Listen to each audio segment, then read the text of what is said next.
Minecraft, also try World of Goo, is a relevant splash screen because it contains the word world. And I've been traveling all over the world as of late. I am recently back from a trip to Singapore and Vietnam and Bali. And so I'm going to start talking about my trip today in exploration and tactics while we do some caving. So it'll be a talkie episode as we do some exploring, so let's go ahead and get started. Hello, ladies and gentlemen. My name is Brian, and welcome back to Exploration and Tactics. I was just watching Kurt's Far Lands or Bust while I was doing some fishing for about a half an hour. I have a number of Far Lands or Bust that I was trying to catch up on, and I caught some more fish and got a few more interesting things, but nothing too awesome. I was really hoping to get some name tags. And so for today, another way to find name tags is to find some dungeons. And I haven't done some caving in a while, and so I thought we'd do some caving today. And whereas last episode I was talking about the Super Bowl, which happened while I was away on my vacation trip, this episode I figured I could actually talk about the vacation trip. And so that is what we're going to do today. And so I'm just randomly walking around until I find a cave. Yeah, let's go this way and see what happens. So we're going to do some caving, and I'll talk about my travels. I went away for about 2.5 weeks to 3 different countries. I went to Singapore, I went to Vietnam, and I went to Indonesia, specifically Bali, which were all places that I had never been before. And so that was very cool, and I guess I'll just kind of talk about each of them. I don't have any... Gosh, this is a kind of big, elaborate cave system over here already. And there's a witch, hello. Let's try to get the witch before she turns me into a newt. And then we'd know it's a witch. No, not get poisoned, actually. I was watching Minecraft UHC. And as a result, I know just how bad it can be in ultra hardcore when you encounter a witch early when you go into a cave system. But I won't say any more about that for anyone who hasn't a chance to watch all of that and spoilers. And I've already gotten off topic because we're supposed to be talking about all the places that I went. So yeah, let's just kind of like talk about, I don't know, the countries that I went to and just some things that I learned or impressions or whatnot. And hopefully I won't screw anything up too badly. Singapore is a very cool place to visit. For those of you who don't know, it's kind of a little dot of an island, kind of over near Malaysia and Indonesia. And yeah, but it's just kind of like its own separate little independent country. I've heard people refer to it as Asia Light. And so it's a nice place to go if you're just trying to like get a quick little taste of Asia and you're coming from the United States or somewhere where they speak English, because they speak English there as well. Most of Singapore's population are people who are kind of originally or natively Chinese, and there's also some Malaysians and Indonesians and Indians and various other folks there. But nevertheless, English is kind of the most common language, and so that works out well for people like, hello, Creeper. For people like the Creeper, who like to speak English. Speak some English, guy. Oh, come on. You don't want to show off your incredible language skills? Whoa, that was weird. I guess that was the gunpowder catching fire. It was like there was a little fireball that kind of like jumped out at me. All right, let's be careful not to burn ourselves to death. Yeah, so like all the signs are in English, and just about any shop you go to or whatever, like people speak English or enough to talk to you anyway. And so for someone like me, coming from the United States who doesn't speak other languages, I guess I speak a little bit of Spanish that I took in school, but I haven't practiced it at all in forever, and so I've lost almost all of it. How sad. All right, this cave system just kind of circles all over the place. Haven't gotten down very deep yet, but that's okay. We're just kind of hunting around for dungeons and whatnot. And I brought along a bit of coal, and so actually, why don't I go ahead and turn all of that into torches? So I'll have plenty of torches, and then I'll go ahead and even we'll wait to mine some coal until we get further downstairs. maybe we can find some good stuff as well. Does this go down over here as well? Sure, let's go for it. Yeah, so Singapore, I mean, it's basically was kind of like a big trading post. It's this kind of like dot of an island. Lots of, oops, hello, skeleton. Imported and exported goods going through the area. There were a few points when I was out on the island and taking photos. Should I try to edit in any photos into this video? No, I think I'll probably maybe do a separate in real life video where I'll talk about some of my photos if I decide to do something like that. Oh, crap! Whoa! Yikes! Alright, how did that creeper surprise me? I thought, incorrectly apparently, is there a hole in the ceiling up here somewhere? Did he just chase me down here from somewhere else? I guess so. I'm not exactly sure where that creeper just came from. I'm impressed with you, creeper. You're a little ninja creeper. Speaking of creepers, there's another one. Hey, guy. Let's see. Where was I? I was talking about Singapore. Yeah, basically when I was out near the coast and taking photos, which I may show off at some other point. Oh yeah, and I was saying that while I was away on the trip, if you're subscribed to me on Twitter, I occasionally posted some photos, just kind of like giving little teasers or hints about the different places that I was traveling. And yeah, a lot of people were able to guess different places that I was based on the photos. I guess it wasn't really a guess if you like knew Marina Sands Bay, for example, in Singapore, which has a building with crazy architecture. Then yeah, if you see a picture of that, you would be able to recognize it if you knew about the building. Anyway, off topic. When I was, yeah, near the coast, like, you see tons and tons of ships, like big kind of cargo ships or whatever, kind of like all out in the ocean in that area. And so obviously a lot of stuff going into and out of the country. Let's see. I'm not a shopper, but Singapore is a good place for shopping. There were a number of big shopping malls. Was this where I just was, or I've already gotten a little turned around? There was a place with a little lava pool. Here we go. That was going down deep, and so I think I'll head down in this direction.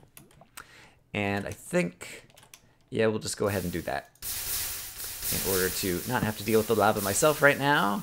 Whee! Oh, hello, found some more lava. Oh, wow, there's an emerald. So apparently, right, I'm in Extreme Hills. That makes sense based on where I came in. And, all right, let's be a little bit careful here.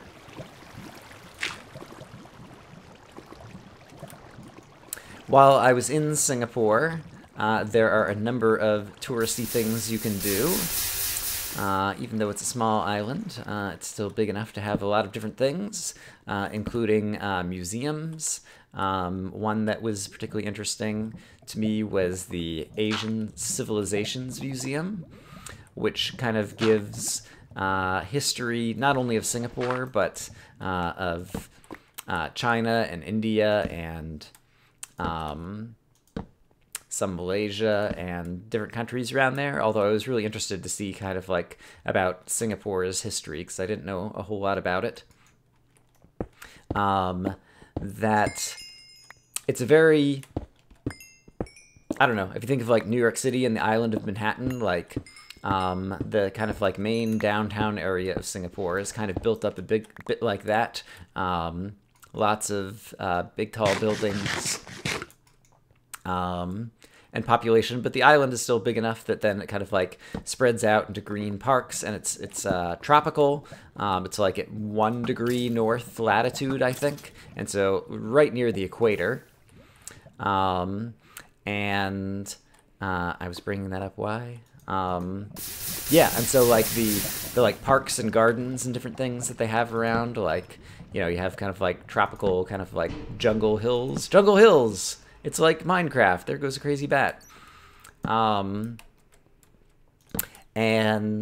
I'm just gonna, I didn't put together kind of any plan of how I was gonna talk about all of these things. And so I'm just going to kind of jump around at random and then hope that I cover all the interesting things. But speaking of, yeah, like Jungle Hills or whatever, there was kind of like effectively a, I don't know if you'd call it like a nature walk or whatever, but there's an area of Singapore called the Southern Ridges, where they have some nice walking trails. Hello, creepers.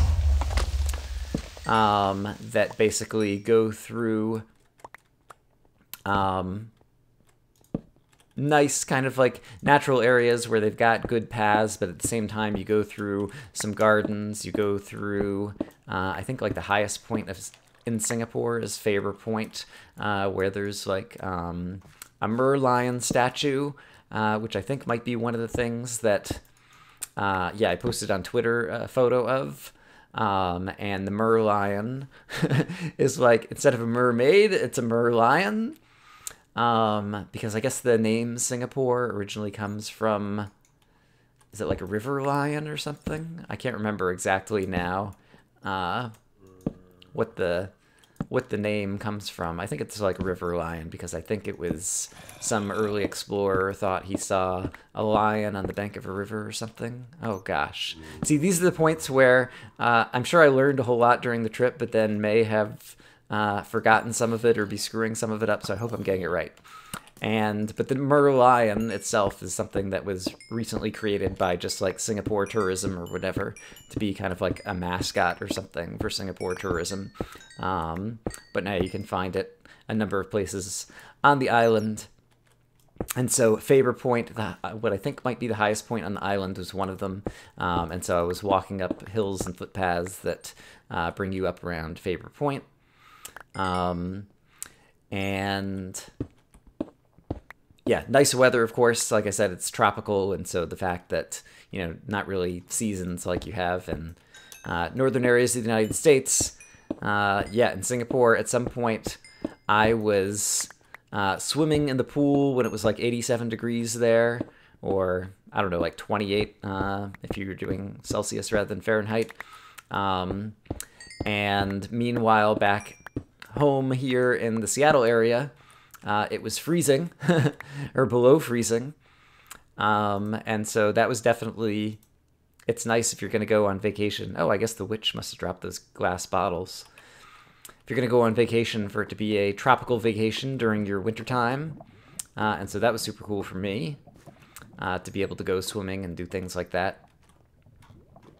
But yeah, then this like nature walk, then there's also like a part that brings you through some, oops, almost lost my water bucket there. I'm pretty sure I'm carrying a second water bucket though, so that's not a big deal.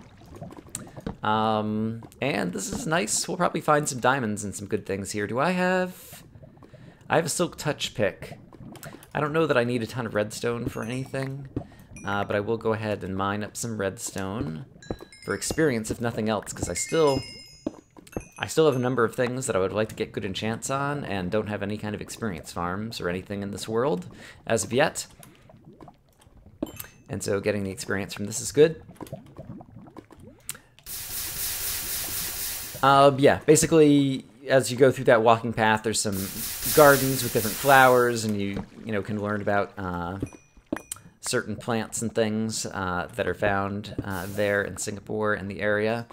There are a couple of really kind of cool looking architecture, pedestrian bridges, because then there's places where, you know, it kind of like goes over some main roads and some more populated areas in this kind of nature walk area or whatever.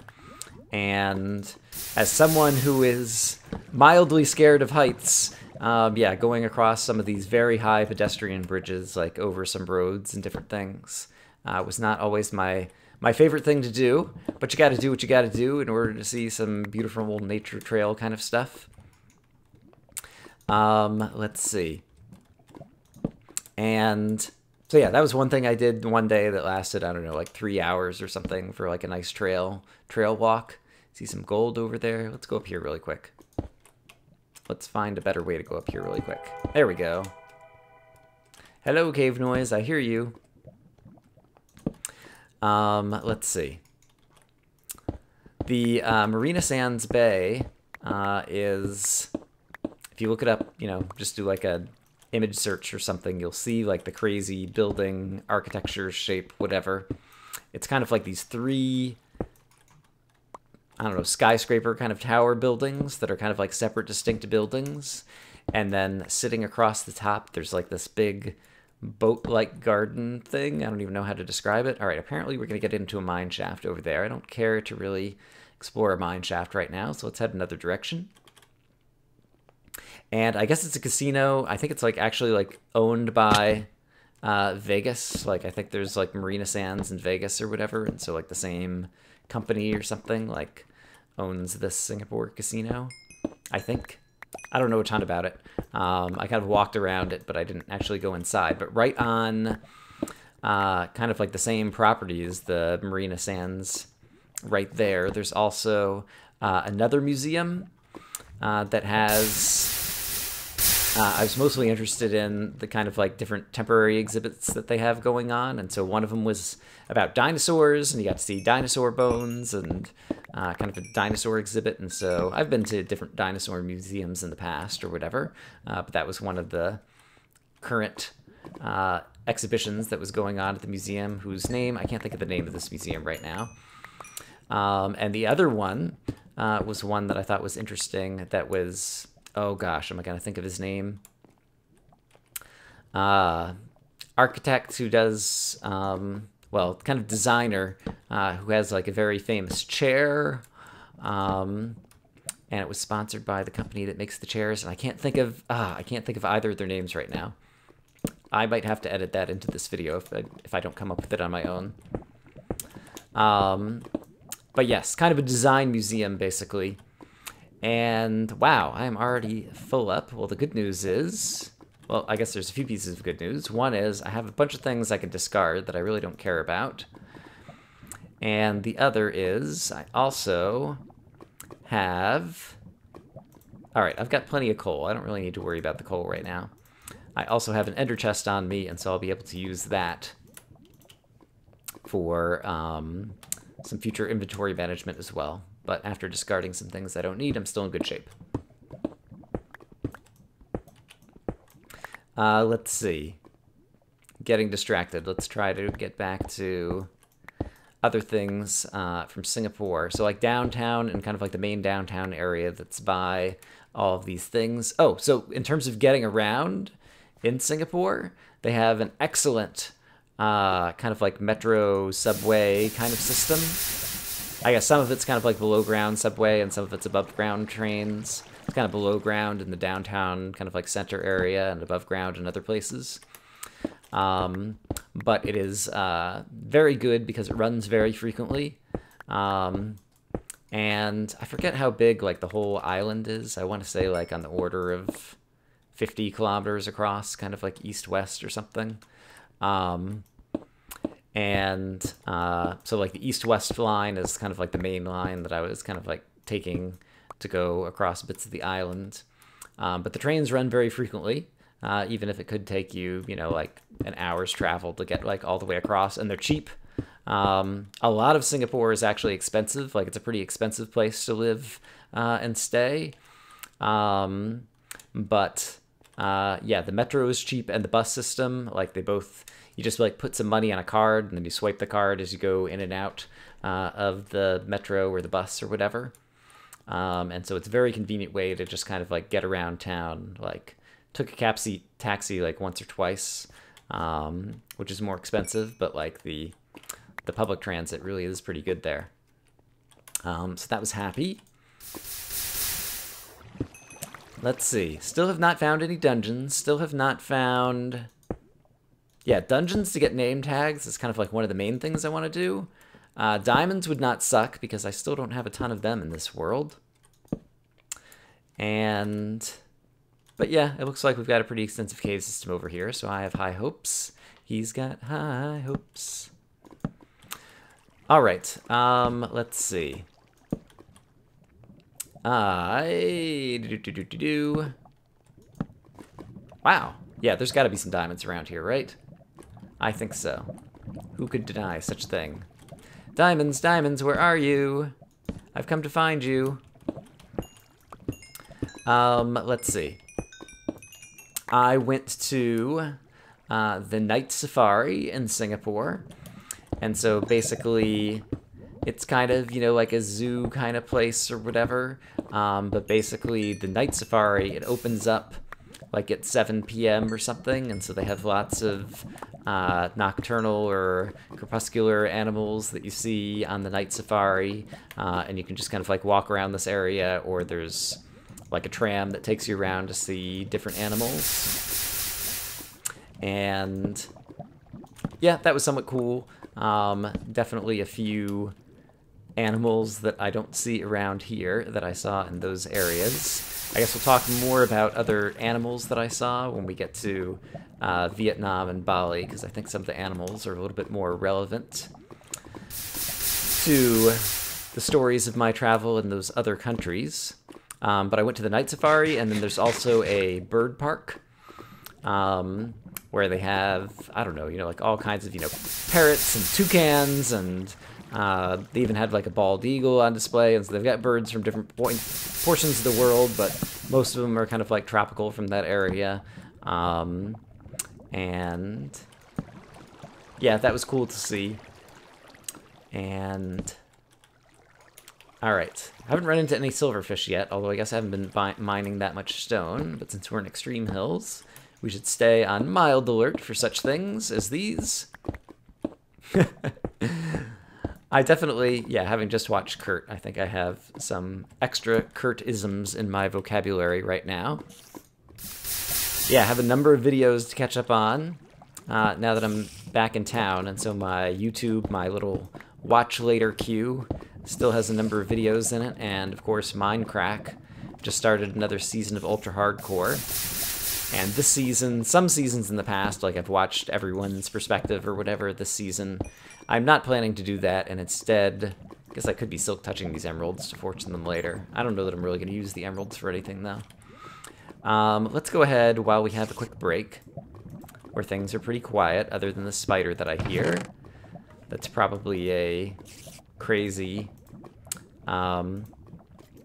cave spider and some adjacent whatchamadoodle mine shaft, if I am so unlucky. Alright. That's pretty good for right now. Let's go ahead and get the silk touch pick out. And pick back up the under chest. And while I'm thinking of it, let's also go ahead and just create some more torches. Brian loves creating torches. Hooray! Alright, we got plenty of torches. And still got the efficiency pick right there. Okay, continuing on.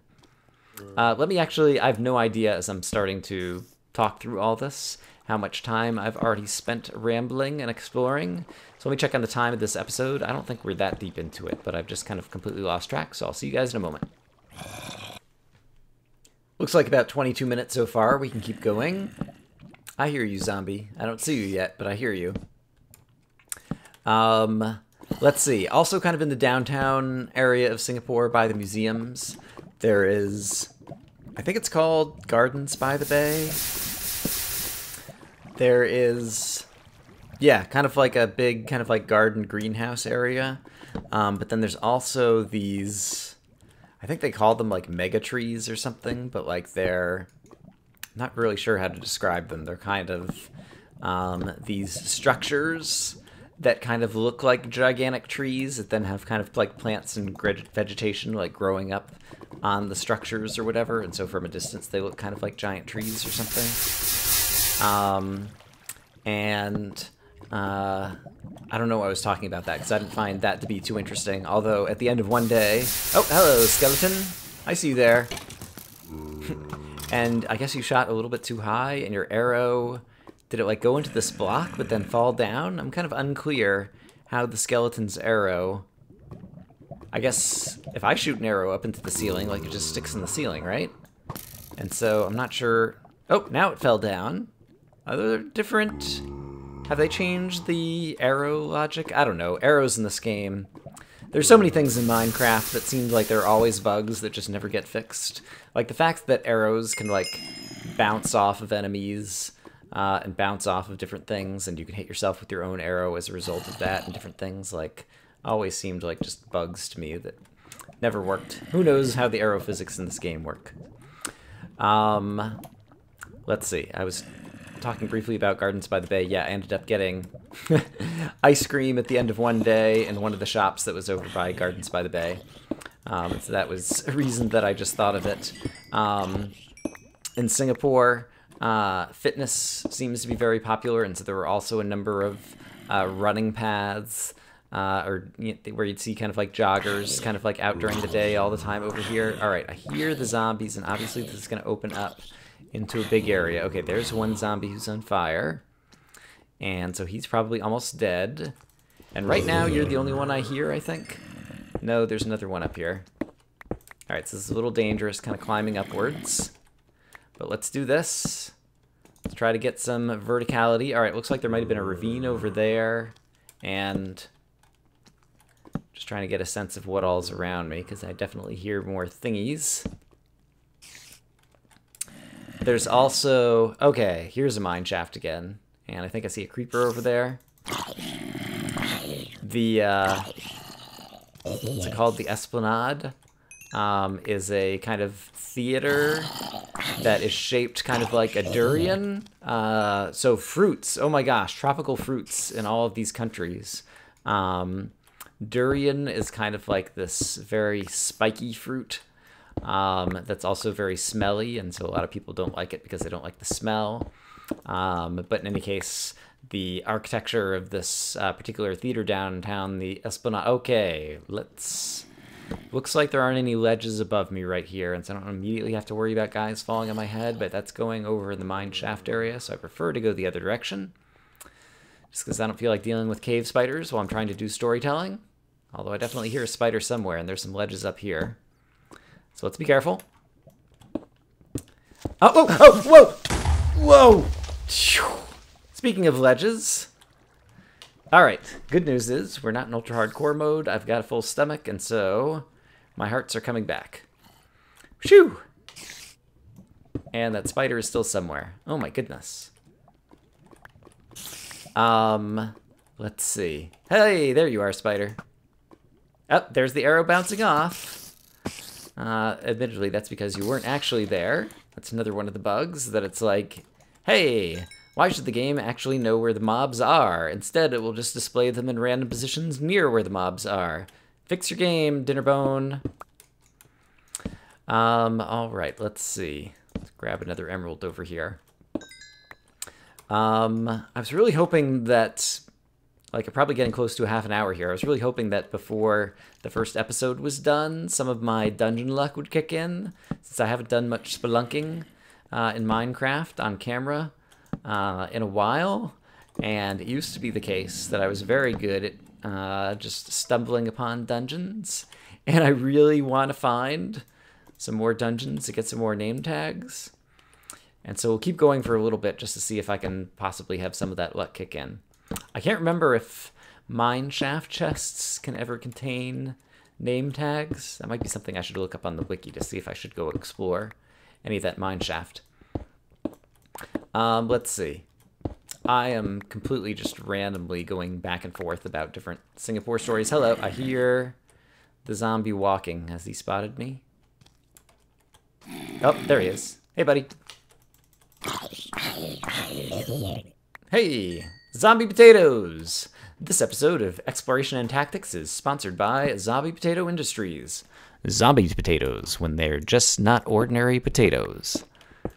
I need to come up with better taglines and have that ready to go with the little radio announcer voice that I get when I lean into the microphone. Yeah, zombie potatoes, I think. I guess there was like a live stream where I got a potato dropped from a zombie, and I love potatoes in real life, as well as in Minecraft. And I think, was it Tarawa who drew like some awesome art of Zombie Potato Industries after we were making jokes in the live stream about zombie potatoes? It's been a while now, and I never have a good memory. But yes, if you're wondering why zombie potatoes are special, it goes back to that. Oh boy, let's see. All right, here's a skeleton somewhere. who has fallen down to try to chase me, and so there he is. Let's go ahead and take him out. I did not take a look at all. How many arrows do I have? 27. Not great, but good enough to take out some guys at range if I need to. And I own an infinity bow. I could just like bring it around. You may recall that when I first started this 1.7 world, I tried out fishing because they have new fishing, and like I fished 4 things out of the water right at the beginning, and one of them was a power 4 infinity bow, and one of them was a power 4 punch bow or something. And I was like, holy crap, fishing is super overpowered. And then, since then, I haven't had nearly as good a luck. Like I said, before I was recording this episode, I was watching a Firelancer bust where I was fishing for like half an hour trying to get anything special, and I think I got fish, I got a stick, I got a bone, I got a piece of leather, and yeah, other than that, I think it was all just the different types of fish. No, I did get one other bow. I got a punch 1 bow, I think was the other thing that I managed to get in a half an hour of fishing with my Lure 2 fishing rod that I also fished out of the water with a normal fishing rod. Let's see. Yeah, I think we're probably getting close to calling this an episode. Obviously, I have a whole lot more to talk about from the trip. If people, I guess it would be premature to say, like, ask me questions about the trip when I haven't even had a chance to cover a quarter of it yet or something. But at some point, I'll ask you guys, like, if you have follow-up questions about any of my trip stuff that you could ask me about. But yes, there's still a little bit more to talk about Singapore, and then obviously I need to talk about Vietnam and Bali. I don't remember if I said it at the beginning, but this was first time I've traveled to Asia since in about 20 years. Like back when I was in high school, I went on a family trip, with my family to China for a couple of weeks. That was pretty exciting. But then, yeah, I haven't done any traveling in that part of the world in a long, long time. And so that was a cool trip to be taking. And yeah, I just keep trying to extend things a little bit, just hoping that I was gonna, stumble upon a dungeon in one of these hallways, and it's just not happening. So we'll have to look forward to that in a future episode of Exploration and Tactics. And yeah, I guess we'll probably just pick up here next time. So thanks for watching. Hope you guys are having a great day, and I will see you again soon with more stories of my trip. Bye-bye.